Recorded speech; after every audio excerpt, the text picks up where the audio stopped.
It was later confirmed that the person had shot himself, but it could have been a murder. Warning: disturbing content, viewer discretion is advised. Autopsy doctors of Reddit, what was the biggest revelation you had to a person's death after you carried out the procedure? I assisted with a postmortem when I was a student. A female patient died in her 40s. Her medical history had extensive complaints of abdominal pains. One doctor even referred to her as a hypochondriac and others commented on apparent anxiety. Opened her abdomen and she had extensive scar tissue. She was absolutely massacred inside from endometriosis. She suffered for decades and never got referred for a laparoscopy. She didn't have fucking anxiety, she had a medical condition. When my parents were in medical school, they attended an autopsy of a patient who had died in a car accident.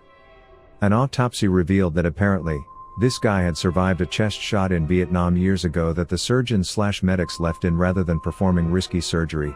The accident had migrated the bullet to his heart and was ruled the cause of death. Not mine, but a doctor I used to work with. Back when he was in school, he would do his cadaver labs really late at night. Too many people during the day. One time it was really late. Around 2 a.m. He was listening to his lecture on his headphones and he saw the cadaver's arm move/twitch. He thought it was just his mind playing tricks on him. Then he saw it again. I proceeded to run away in a panic.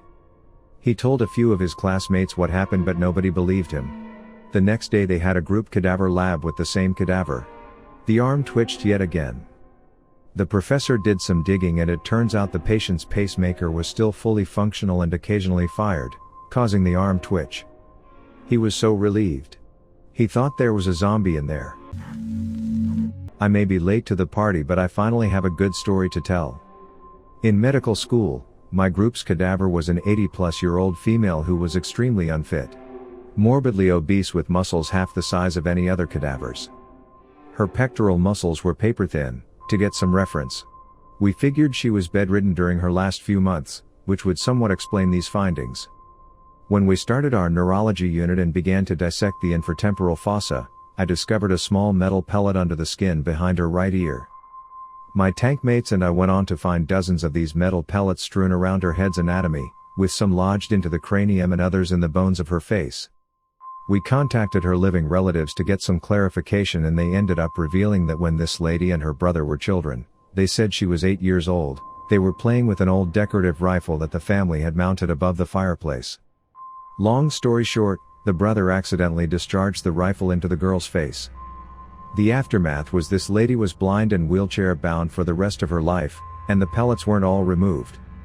It was an interesting dissection with that information from then on, but a sobering moment in reminding our class that our cadavers are humans with their own struggles and rich lives. If you're considering donating your body to science, please know that we don't take the responsibility lightly, and a million thanks aren't enough. I have more stories if anyone is curious.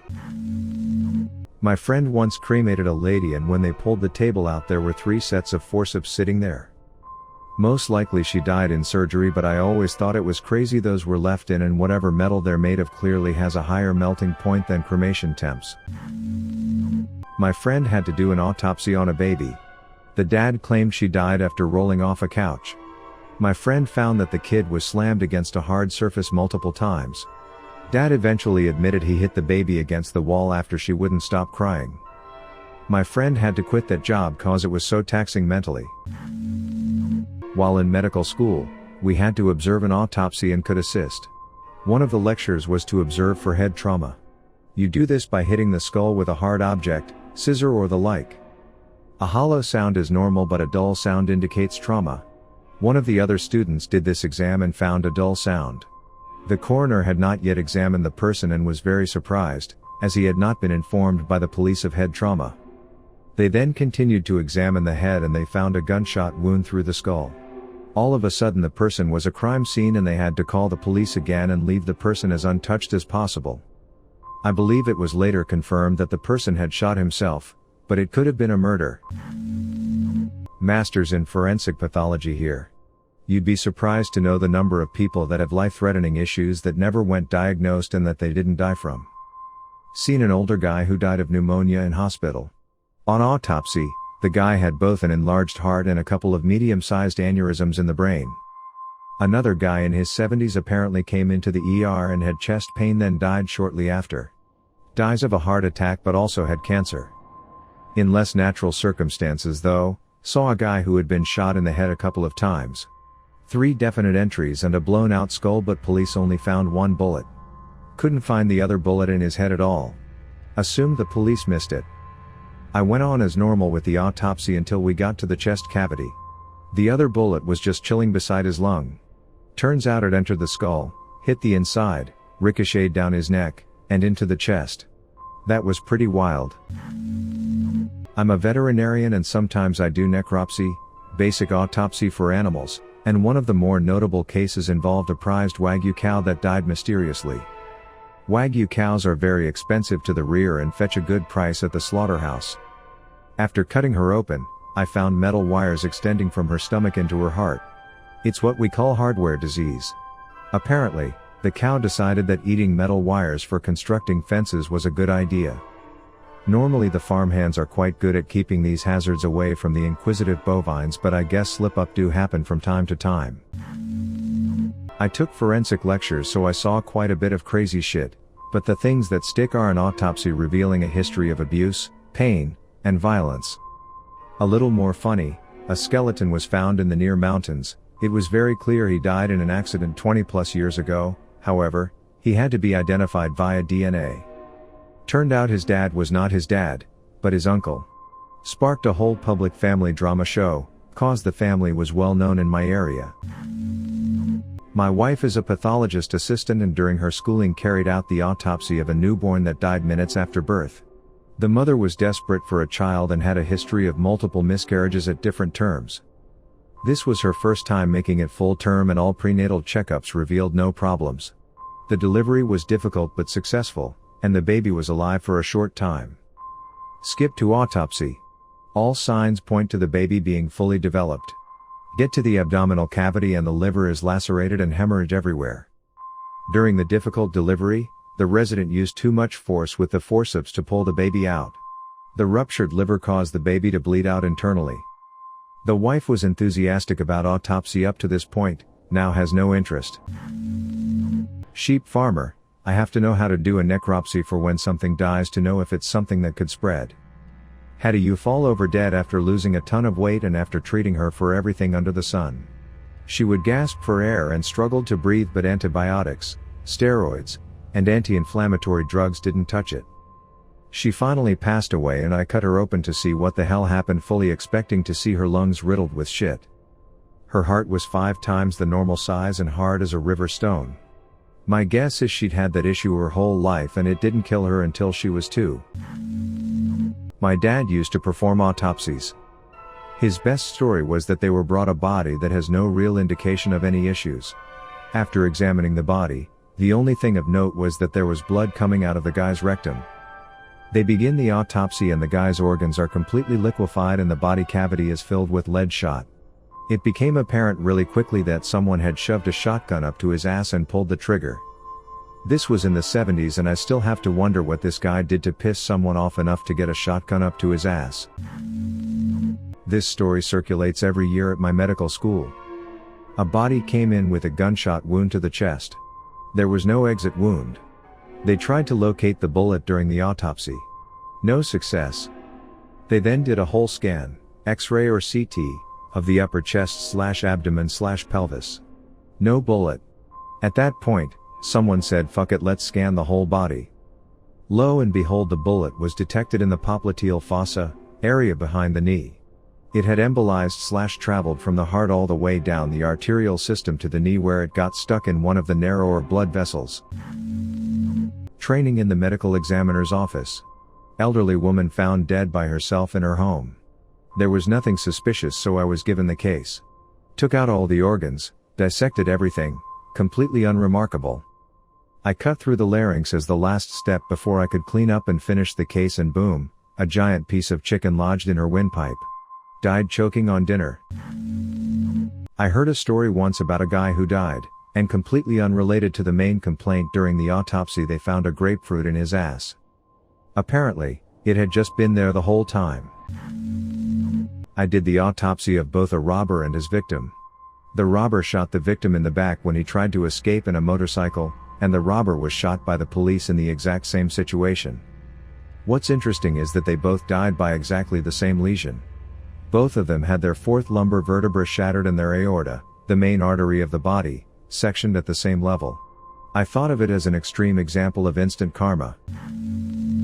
I am a pre-med student, and one time while shadowing a forensic pathologist, 3 days before Christmas, he was doing an autopsy on an automobile versus pedestrian accident. The man's face was completely smashed in. When they take samples of the brain, they cut the skin, pull it over the face, and cut off the top of the skull.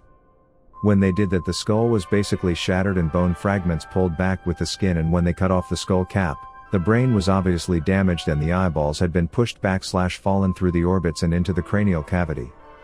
The guy also had $10,000 in cash in his jean pockets. According to police, he had a record involving drugs, so the theory was either a drug deal gone bad or he stumbled into the road while under the influence. I worked at a coroner's office for a while, and once we had a guy whom we thought had died from an on meth. Well, we started the autopsy and I went to cut his lungs out, and blueberry muffin mix started coming out of them. I stuck my finger in his mouth and it was full of blueberry muffin mix. And it was in the throat. Turns out he got just high enough to pass out while eating the muffin mix, and he ended up choking to death. Forensic pathologist here. Two come to mind. I had just moved back to my home state where the family lives. Get a case with a man with a distinctive last name in the family tree. I put a text out to my mom to see if we were related, but before she texted back I pulled the sheet back and already knew, he looked like me. It was my great uncle. Get a case where it's a house fire death. On exam, he's got multiple, textbook stab and incised wounds.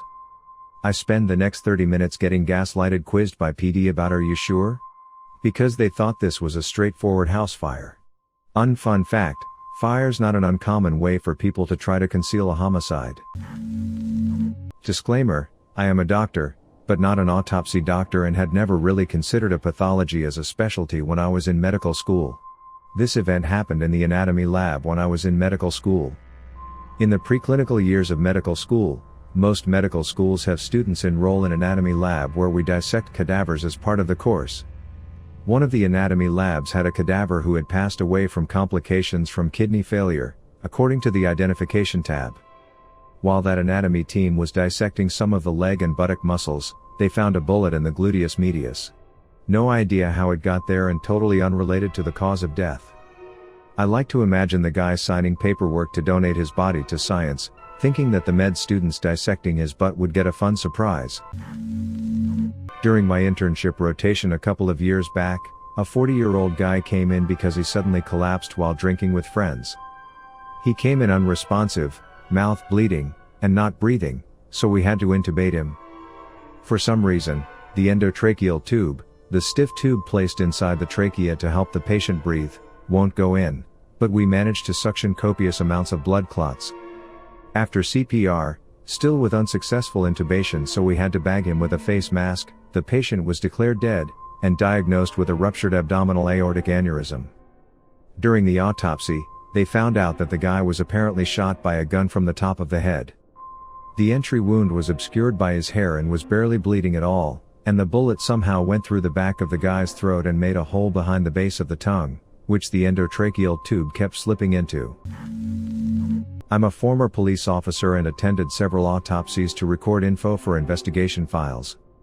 One guy had been shot and killed, so the cause of death was pretty plain, but the pathologist doing the autopsy found a tumor the size of a walnut on his brainstem. He said the guy would have been dead in a few months even if he hadn't been shot. Another guy was dead due to a steak knife being stabbed through his heart by his wife. She claimed she grabbed the knife because she was scared he was going to kill her, and when he lunged at her the knife just went in. But when the doctor pointed out a half dozen or so marks that looked like freckles around the wound, he swabbed a developer solution that clearly showed they were tiny little poke marks. I was able then to get her to confess that he was goading her. Go ahead, do it until she hauled off and kebabs him. It's not always like TV shows where the autopsy is the aha moment that solves a case, but sometimes it really is. My dad did autopsies as a night job while he went to college during the day. He said the hardest ones were the children. He did an autopsy on a 6-month-old whose mother suffered from postpartum, and she told the cops that voices were telling her to put her son in the bathtub. She ran near boiling water and held him under. He said when he got to the hospital, chunks of skin were falling off and the organs were liquid on the table. The other one he talks about is the people who are subjects of murder and they are buried. The decomposition process needs oxygen to break down cells, and when they are buried it takes a lot longer for them to decompose. When cops find bodies they unearth them and it takes a matter of hours for the bodies to decompose drastically. The smell of one particular individual that was murdered and buried in a cornfield for 6 weeks could be smelled from 3 floors above the operating room and was so bad that it was making patients and nurses sick. Thank you for watching Reddit Space. Please subscribe if you love these Reddit stories.